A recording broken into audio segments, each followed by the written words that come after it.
wallahi hatsari ne. Dan Allah ki duba mana shi. Subhanallah, ya fi ji ciwo sosai. Bari in duba shi.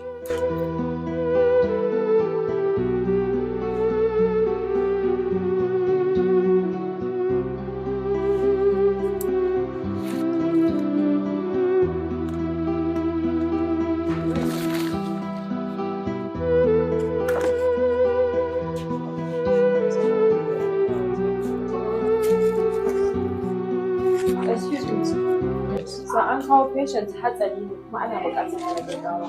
Okay, so ba damuwa. Abin da zai faru bara a rubuta musu receipt su fara making payment da kuma taɓa shi. So, gashi ki ba su wannan sai su payment.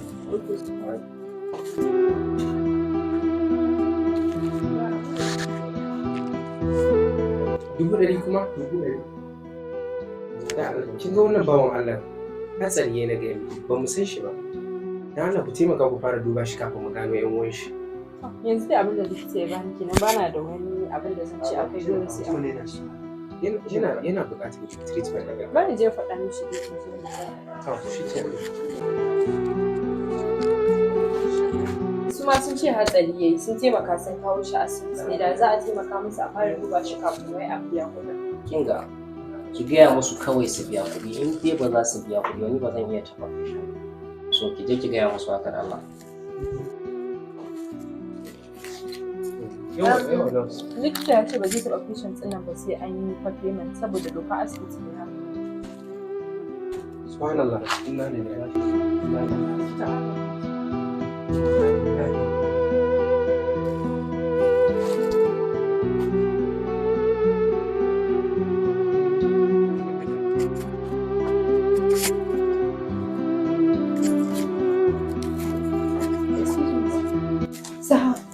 Wannan patient ɗin da To, ya mutu.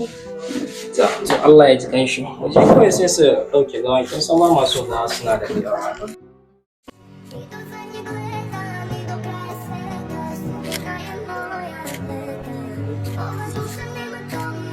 Sai yake. Ya kamata tun da har ya Allah ya karɓa abinci. Da kuma wannan ɗin.